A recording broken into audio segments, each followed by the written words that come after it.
조국 수석이 어제 하루 종일 9건의 SNS 글을 올렸습니다. 죽창간을 올린 이후로 9일 동안 40건이 넘게 올렸습니다.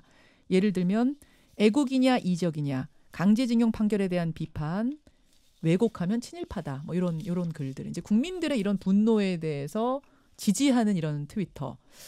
성일종 의원님, 예. 어떻게 보세요? 냉정하고 침착하게 대응을 해야 합니다. 지금 조국 수석이 외교 수석도 아니잖아요. 아니 일본하고 싸우자고 그러는데 싸우더라도 외교장관이 나서고 외교 수석이 나서든가 이 책임질 수 있는 분들이 나서가지고 잘 대응을 해야 하지. 지금 이 문제를 민족 감정에 불을 질러가지고 대응하는 것은 결코 바람직하지 않다고 생각을 합니다.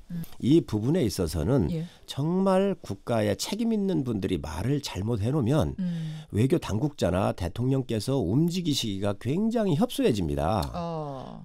지금은 국가에 책임 있는 분들이 말해야 될 때입니다. 첫 번째는 법학자로서 본인의 소신을 밝힐 필요가 있습니다. 대통령에게 법의 문제를 총괄해서 조언하는 위치에 있는 분 아닙니까? 그렇죠. 그리고 이번 문제의 시작은 강제징용의 문제를 어떻게 할 거냐라고 어떻게 보느냐의 일본과 배상보상의 문제, 범위에 대한 문제의 차이였기 때문에 민정수석으로서 당연히 자기의 입장을 말할 필요가 있습니다. 두 번째는 대통령 참모로서 이야기해야 됩니다. 아베 측근의 고노다로 외무상은 우리나라 일본 대사를 불러서 그렇게 외교적 결례를 과도하게 한 것 아닙니까? 아, 진짜 말도 안 되는 무례를 범했죠. 무례하다라고 표현한 거고 자국의 우리나라 대통령에 대해서 일본이 문재인 정권 또는 심지어 뭐 더 나간 이야기도 하고 있는 마당에 대통령 참모가 말하지 않는다? 그럼 누가 이야기하겠습니까? 저는 오히려 더 적극적으로 이야기하는 것이 대통령의 공간을 넓히는 거다. 저는 이렇게 성일종 의원님. 자, 왜 일본이 아주 계산되게 치밀하게 대응을 하고 있습니다. 외무상이 대사를 초치하고요. 또 경제장관이 또 이제 경제 문제가 되니까 얘기를 하는 것이고 우리나라 여기에 맞게 격에 맞게 우리가 그렇게 가야 합니다. 지금 조국 수석이 하는 것은 완전히 감정이죠.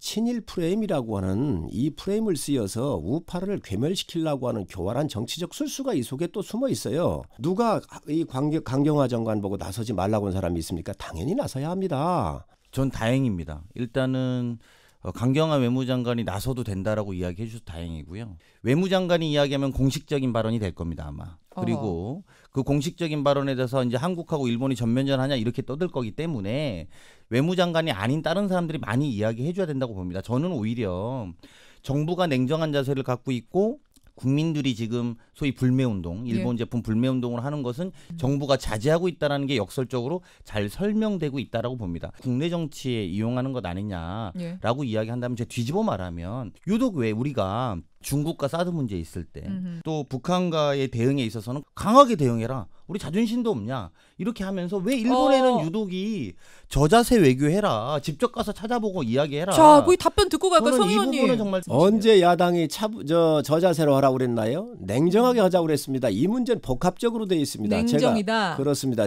이 국가 간에 여러 가지 문제가 있었을 때는 이 탑과 탑, 우리나라 대통령과 일본 수상 또 다른 외국 수상하고 관계가 되는 이 휴먼 레벨이 있어요. 지금 신뢰관계 손상해서 왔다고 하는 거 아닙니까? 그리고 두 번째, 일본이 이 문제를 제기했었을 때는 분명히 제 개인적으로 볼 때 미국하고 협의가 됐습니다. 사전에 다 협의하고 그렇습니다. 움직인 것이다. 단순한 경제 문제뿐만이 아니라 국제 정치 문제가 함께 관련돼 있는 거예요.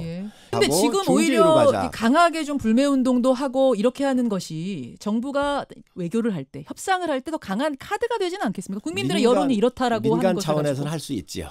국민 차원에서는 할 수 있죠. 그러나 청와대의 민정수석이 나서서 조국이어서 안 된다. 수석이어서 안 된다. 그렇습니다. 그러니까 저는 아까 말씀드린 것처럼 뒤집어 말하면 지금은 오히려 조국 수석 같은 사람이 법학자이면서 대통령의 핵심 참모라는 사람이 이야기할 때다. 저도 평소에는 이 부분에 대해서 별로 동의 안 하고 이 토론 와서도 좀 그것은 참모로서 좀 나간 것 아니냐 이렇게 표현을 많이 했었는데요. 그런 말씀 하셨던 적이 있죠. 여기까지 일단 이번 주는 또 정리를 하도록 하죠.